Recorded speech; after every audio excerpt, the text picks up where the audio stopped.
Selamat datang di dunia machine learning dan artificial intelligence. Kita akan belajar tentang itu. Sebelum lebih jauh membahas tentang data science, data engineer, dan data analis, kita perlu belajar tentang machine learning dan artificial intelligence juga. Kali ini kita akan membahas 3 platform penting yang akan membantu kita dalam menjalankan sebagai data scientist juga ya. Yang masih ingin tahu tentang pengenalan data science, data engineer, dan data analis, silakan tonton video saya sebelumnya.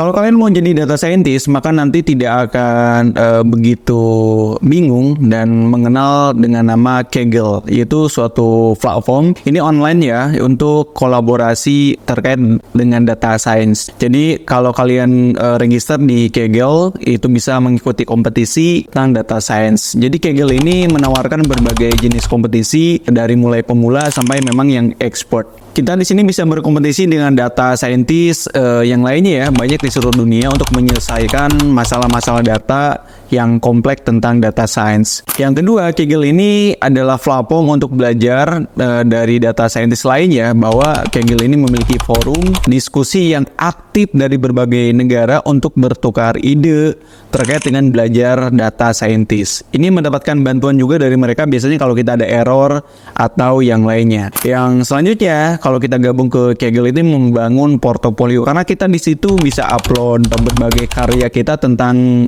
proyek-proyek atau portofolio kita tentang data science gitu. Jadi kita bisa membangun notebook di sana ya, notebook dataset dengan orang lain. Jadi bisa share-share tentang data. Kemudian bisa menemukan pekerjaan, karena kan selain kita ada forum, ada upload portofolio, biasanya banyak perusahaan yang menggunakan Kaggle untuk menemukan data scientist yang berbakat. Nah, kalian segera daftar di Kaggle ya, itu free dan untuk belajar dan bisa berkolaborasi di situ. Yang kedua, kalau kalian mau jadi data scientist ini ada platform yang harus digabung ya, yaitu adanya GitHub. Jadi ini GitHub untuk para programmer nggak begitu aneh juga, karena platform ini lebih ke hosting code yang paling populer saat ini. Jadi biasanya kalau saya pakai GitHub itu untuk menyimpan dan mengelola kode-kode saya. Jadi kalau saya simpan di lokal, kalau simpan di laptop itu agak pusing juga. Jadi biasanya saya upload ke GitHub. Yang belum paham juga tentang GitHub, ini platform yang aman ya. Dan menurut saya ini sangat keren sekali ya untuk menyimpan kode-kode secara online. Kita juga dapat melacak perubahan kode-kode, membuat branch atau merge kode dengan mudah. Jadi silakan register di GitHub. Nah, kita pun bisa berkolaborasi dengan data scientist lain ya, karena menurut saya GitHub itu memungkinkan kita bisa berkolaborasi dengan data scientist lain tapi secara real time, karena kan kita bisa tukar ide, pikiran, dan bisa edit-edit kode secara online.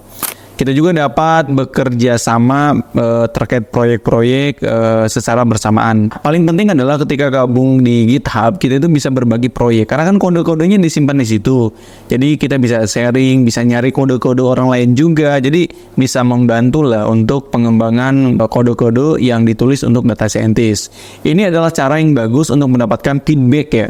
Salah satunya belajar dari orang lain. Nah, keunggulan dari GitHub pun kita bisa membuat website statis. Jadi portofolio kita, proyek kita bisa dimunculin di situ dengan link-link tertentu yang ada di GitHub. Yang terakhir, biasanya saya menggunakan platform Kedro ya. Jadi ini menurut saya ini belum begitu familiar juga. Tapi menurut saya Kedro ini framework yang open source. Jadi untuk membangun beberapa data science. Jadi ini memudahkan kita semua untuk membangun data science yang terstruktur. Biasanya seperti itu kalau saya pakai Kedro. Nah, biasanya pun kalau saya pakai Kedro ya, itu kalau kita ngomongin modular, kemudian data-data itu mudah sekali untuk diulangi. Jadi kita bisa membagi beberapa data-data atau node-node yang kecil, Kemudian data-data yang bersifat independen itu bisa diatur di sini. Yang paling keren dari aplikasi ini adalah untuk meningkatkan skalabilitas dan reproduktivitas ya, karena Kedro ini untuk membantu kita semua untuk membangun data-data yang benar-benar keren ya, atau kita ngomong data-data yang berkluster, komputasi yang besar untuk memproduksi hasil data-data yang lain. Kemudian kita juga bisa berkolaborasi dan bisa mengintegrasikan dengan platform cloud.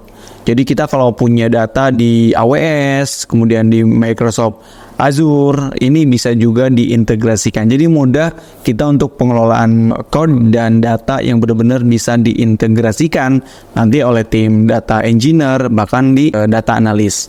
Nah, menurut saya adalah Kaggle ini cocok untuk meningkatkan skill belajar dari orang lain, kemudian untuk membangun portofolio. Jadi tempatnya di Kaggle. Di situ juga banyak dataset yang gratisan yang bisa kita akses dijadiin sampel untuk dataset. Kalau kita berbicara GitHub, ini cocok untuk menyimpan dan mengelola kode-kode yang kita udah bikin ya, dan bisa berkolaborasi dan bisa berbagi proyek karena kan listing code-nya ada di situ.